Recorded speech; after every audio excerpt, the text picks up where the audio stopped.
we are beginning a talk with the famous theater tandem, Deklon Donnellan and Nik Ормерод, the artistic leaders of Chikbajal Company. This meeting is under the umbrella of the Bulgarian theater journal, Homo Ludens.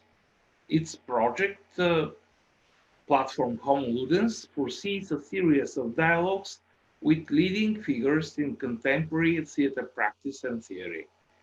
My name is Nikolai Yordanov, and he is also a colleague of mine, Ангелина Георгиева. We both are part of the editorial board of Homo Ludens journal, and also we are part of the festival team of the International Theatre Festival Varnsamo, and also the platform World Theatre in Sofia. Mentioning the festival, I have to make reference to the last festival edition, which happened digitally last November because of the COVID restrictions. In its frame, we streamed the production of Chikbajal, Shakespeare's Winter's Tale, made in 2017 at Barbican. My personal meeting with the art of Deklon Dонелан and Ник Ормерод began with their first tour in Bulgaria with the Shakespearean comedy Twelfth Night. It was in 1987 when I was a student in theater studies, and I was fascinated by the actor's artistic presence, by the ingenious work with the stage space, and especially by the way how Shakespeare was interpreted. This was followed in 1994 by a guest performance in Sofia of another Shakespearean comedy, As You Like It. And in 2008, the International Theatre Festival Varnsamo invited Antomachi by Rosin in Varna and Sofia. So, this was also the theatre experience of the Bulgarian audience with the theatre style and stage approach of the Chikbajal company. Maybe I should mention also that the book of Deklon Dонелан, The Actor and the Target, was translated in Bulgarian. So we could say that the theatre milieu in Bulgaria is respected by your theatre strategy, although it knows only a small part of your artistic work. And accordingly, my first question will be how your theatre philosophy has been changed since the beginning of the 1980s when Chikbajal Company was established. Thank you very, very much. You're very kind. And it's lovely to be here. We're very honoured to be asked. Thank you. I should say straight out that we don't think in terms of a disembodied philosophy. So we don't think conceptual in terms of a philosophy and then put it into practice. And what I've been doing in The Actor and the Target, and also in the podcasts I'm doing and in the new book I'm writing, is I'm trying to write down things that have occurred from practice. It's all from practice. It's all born in the rehearsal room floor. So that's very, very important. It's now because of lockdown, Nick and I have had a long time to think, and we've started to think what kind of, not principles, I'm not sure what I think about principles, but what kind of keys have become useful. So keys, you can have a set of keys, and sometimes they open a door and get you into another space, and sometimes they don't work. And sometimes the wrong key will work, and you get into the new room. But it's silly to say to somebody, oh, but that was the wrong key. It doesn't matter if it was the wrong key. I'm still in the room I want to get into. So I really have to say that I do believe that the central responsibility of the director, and indeed the designer, and that we're theatre makers together, but that the central responsibility of the director is to release the vitality of the actor. That is the first thing. And the ideas come second. So very often people see our work and they think, oh, that's a good idea, that's a good idea. How did you get that idea? That was a really clever idea. And they kind of want, to go into the supermarket of ideas. They pick up a few ideas. But actually, that's not how we work at all. It's completely misleading. We actually start working with a blank canvas, Nick and me in the room, And in releasing the vitality of the actor, in that moment, by splitting that atom, if you like, that's where the energy to have ideas comes from. But it always starts with the actor. And I feel very strange about theatre where it's fine, I mean, I can see it, but when the director and the designer get together and concoct a concept, and then actors are slotted in and out, you know, that's not the sort of theatre we do. It's the exact opposite. It's the rehearsal room and the actor comes first. Okay. Maybe Nik Ормерод will add something about your philosophy of work. Yes, I mean, my philosophy of theatre is in a sense rooted in exactly the same place, because I discover what is needed to realize the vitality of the actors in the space with the actors. And fundamentally, it comes down to the question of need. What do we need? What do they need? What do we need to release this energy to enable this text to be alive, and alive with the audience, and conveyed by the actors together, primarily in an ensemble. So fundamentally, the word need is at the center of my design, which tends to mean, and also because we've many toured over to many places in the world, that we tend to be quite lightweight. But if you focus on the need, you discover that you actually do not need much to achieve this vitality between us. And Mr. Donnellan, in continuation of what you said, it is very interesting that on different occasions you've commented Konstantin Stanislavski's approach to theater and his acting system. You wrote an introduction in the new English edition of his book, An Actor's Work. You participated also in the documentary movie about him, Stanislavski, Lust for Life, which, by the way, can be seen also in Sofia at the platform World Theatre in Sofia. You've also worked successfully for many years in Russia. To what extent do you feel related to Stanislavski's legacy, and from where do you think you've developed an independent path in building your approach to actor and acting? The most precious thing about Stanislavski is the love and attention that he pays his subject. When I think of all the great teachers that I've had in my life, and I'm very grateful, I've had some wonderful people to teach me, it's not the information that is passed over, like in the supermarket of academia. You know, I learned this, I learned that, I learned the other. It's not that. What really moved me in my life, my whole life, has been the love and attention to which that person views their subject. In other words, I think it was Diderot who said a story is the spectacle of somebody telling a story. I think teaching is in fact the spectacle of somebody teaching. You see the love and attention to which they pay the subject. It doesn't matter what they're teaching in a funny kind of way. It's their involvement with it and their capacity to pay attention. And that's what's really, really important, their capacity to pay attention. And we live in a world now where our attention is being stolen every day by advertisements. And soon we're going to have to pay more and more money to be in an advertising-free space. And nobody protests because we have a limited amount of attention. You can't print more attention like you can print more money. And attention is really, really sacred. And when St. Paul says that God's given us many gifts and the greatest of these is love, he's wrong. He's wrong. It's not love. It's the attention, because if you don't have attention, you can't pay attention to the person you love. Your love will become toxic. It's the attention. It's that path between the two things. So this is a big rigmarole, but that's what I love in Stanislavski. And of course he says, don't follow me, tear up these rules and make up your own. And I say the same about me, don't follow us, make up your own rules. But the important thing about Stanislavski is that there are many things that he said that are still extremely useful, like he talks about the given circumstances, which I think is quite useful.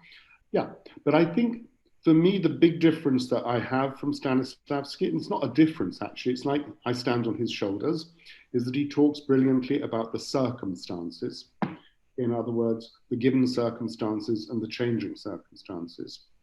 And I don't really like the word circumstances, certainly not in English, because circumstances implies a possible neutrality.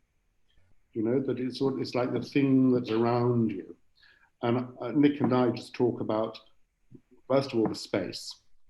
But when you look into the space you see is in fact presents you with a predicament. And the predicament is the circumstances in danger.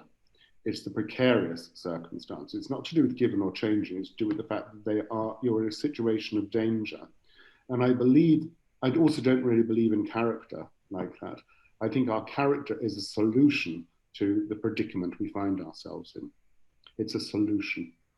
It's rather than some monument that you can build, like with bricks and mortar. I mean, I find that I'm very scared by the title Building a Character, because that leads to terrible things in Winnebagos on film sets. You know, that actually you discover who you are in relation to other things. As physicists have pointed out, that the electron doesn't exist until it's been observed. You know, that actually all matter is relative. That's very, very difficult to understand in the physical world. And Einstein didn't want it to be true. And then they ran experiments and found out it was true. The whole nature of the cosmos as we know it is relative. This is terribly frightening for us. But actually, actors act this every day. And that's one of the wonderful things about acting, because an actor can't become a solid particle character. It's entirely in relation to the world outside. So, but these are things that have occurred to me in practice, you know. I read Stanislavski when I was about 18, 19. I was quite precocious. And you think you forget things, but of course, in a way, you forget nothing. It goes into your DNA. And then, you know, I've worked with a lot of people who've been taught that way. So it's come into my bloodstream that way as well. But all of our working methods, it's me and Nick working together in the rehearsal room. And what we're doing now is, you know, we're older now, and we want to share some of the things that we've discovered that work for us, but they may not work for other people. They may not work in 20, 25 years' time, 50 years' time, 100 years' time, who knows? But we're sort of bearing witness to what gave rise to the work that we did. In many critical reviewers, the theater approach of Chikbajal Company is connected with the so-called director's theater. This means original stage interpretation of dramaturgical texts, most often classical texts.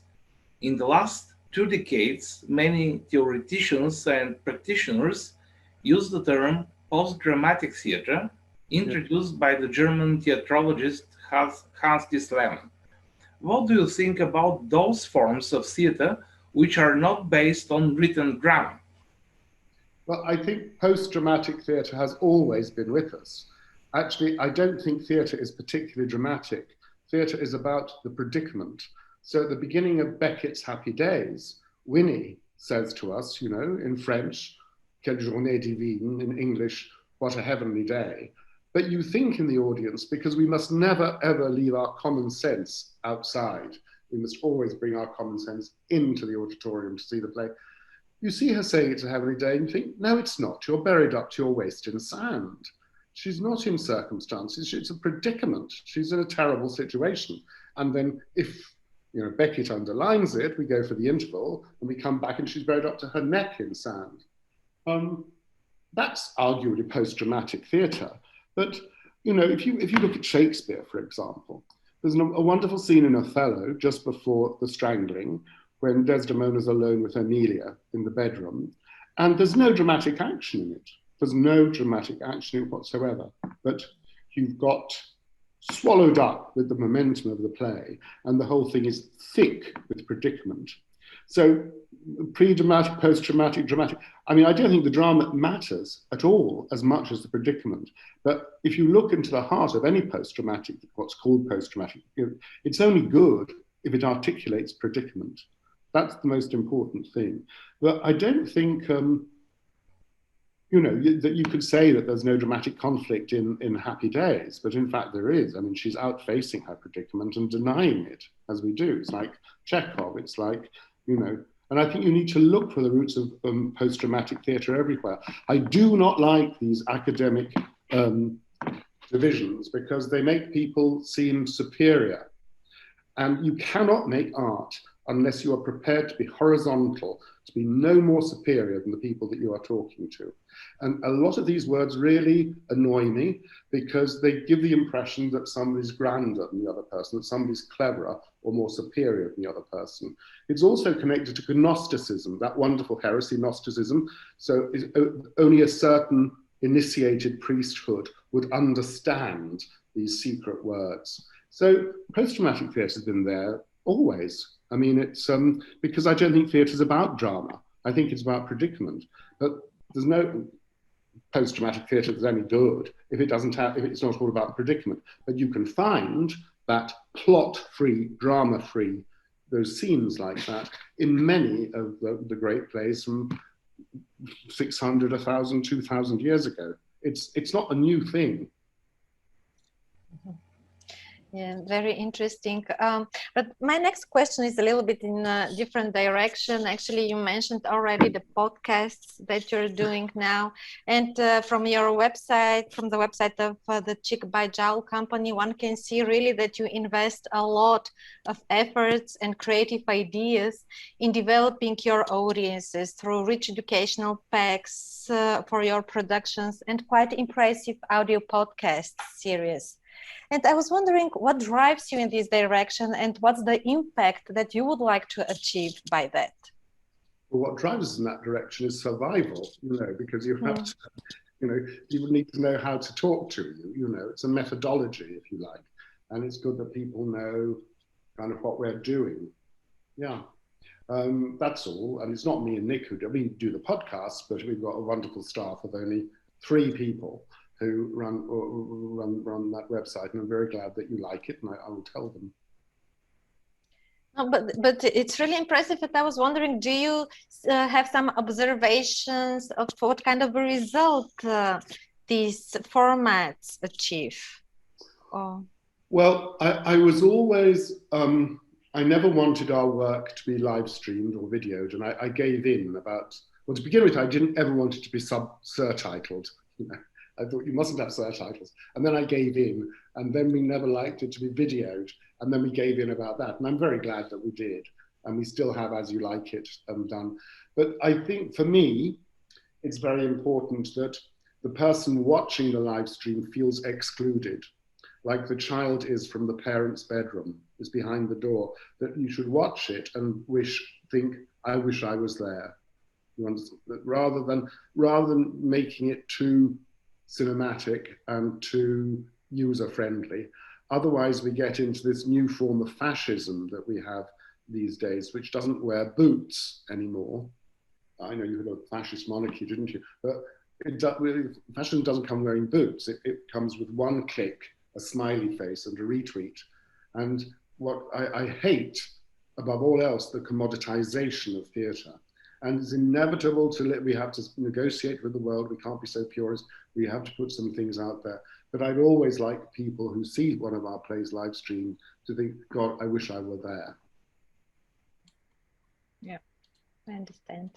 I wish I had been there, as opposed to this is a really good substitute. As I told in the very beginning, we were forced from the COVID restrictions to present digitally your production Winter's Tale, and there were reviews in our festival blog. That is a pure example how a classical play could sound quite contemporary. Is it the recognizable approach of yours to find what is eternal and imperishable in the great plays of the past? Do you believe that the human being has the same essence from the ancient tragedies to our postmodern time, or maybe already postmodern times? I think that that's an absolute key to how we approach these plays, is that on the basis that human beings simply have not changed, and that the plays deal with human beings, and human beings are exactly the same 2,000 years ago and will be exactly the same in 2,000 years' time. And these plays have survived because they are great examinations of how human beings are. And that's why we're very privileged to be able to work with these plays. There are those who believe in progress and those who don't. And I don't. I think that human nature will always be the same. Technology can change, and technology can make things more efficient. But efficient, what is efficient in Bulgarian? Efficacy. Yeah. The problem is that efficiency is a new god, but efficiency's got a very dark side to it, because for the plus, there's always the minus. And people are always saying, no, it's a win-win, nobody loses this way. But every time a system is made more efficient, something is lost. Sometimes maybe it's a good thing to lose, but we do need to be conscious of what we are losing when we make systems, political, social, artistic, domestic, when we make them more efficient, because all sorts of things get lost. And now, in our talk, the word pandemic was mentioned several times indeed, and Yes. we have all been through a very difficult time, and it is not over yet. No. And may I ask you, how did it challenge your company, and what both of you would you like to work on now? Well, we've been very lucky in that we have our government support over this period, and that hasn't changed. And they've said, just do what you can. And so we've been doing the podcasts instead of our actual work. And in fact, we're going to make a small film about our process, which is what we've been talking about in August as part of our year's work. And we've essentially been delaying projects. Our next project, a real entrance into a rehearsal room, will be next autumn in Spain, when we're starting on Life is a Dream by Calderon with Spanish actors. Our first, hopefully our first, perhaps there'll be another, essay into Spanish repertoire. Oh, that's impressive. Okay, it sounds very interesting, and I believe that in the future we shall have possibility for another meetings with your art, maybe live, not digitally. I have very fond memories of our visit to Bulgaria, I must say. I really look back on it and with great pleasure. Sofia, Plovdiv, and Varna. We've had a great time in those cities.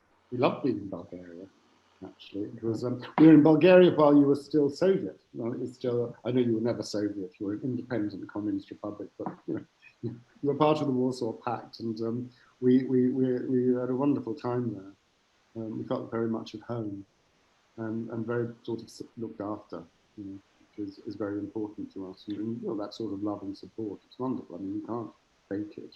It's something that we really feed off. No, I think that this thing about our attention being burgled is very serious. I was listening to the radio the other day, and they were talking about old people who fall very sick, and they're brought into hospital, and they discovered the strange thing that as soon as they were admitted, they got better, even before they were medicated. And masses of research projects were done on why they were getting better. And in the end, they realized it was because they were just getting attention and being touched by the doctors and nurses, and that it immediately healed them. And I thought, that's really interesting.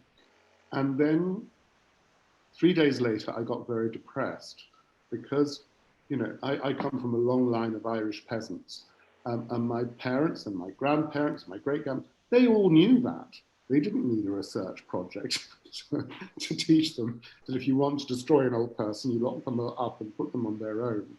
But what frightens me is, how did I forget that? How did that fall off the shelf in my head? And I now get kind of worried sometimes talking to people who you realize that things have dropped off the shelf. Things are, I was talking to some very young actors about saying, you know, well, behind a bully, you know what I mean by a bully? Behind a bully, there's always a coward. And the actor was saying, oh, that's amazing. Where did you read that? I don't know. I learned that when I was 4 or 5 from my grandparents, which is very, very simple. Those are the things that really worry me, that get tidied away in this efficient world. And the thing I would say about the danger of academicization of academics is that we have 2 parts of the brain. We've got a left part and a right part. And the left part gives us principles, most words, logic, analysis principles. And the right part gives us mercy, compassion, intuition, things like that, certain aspects of words.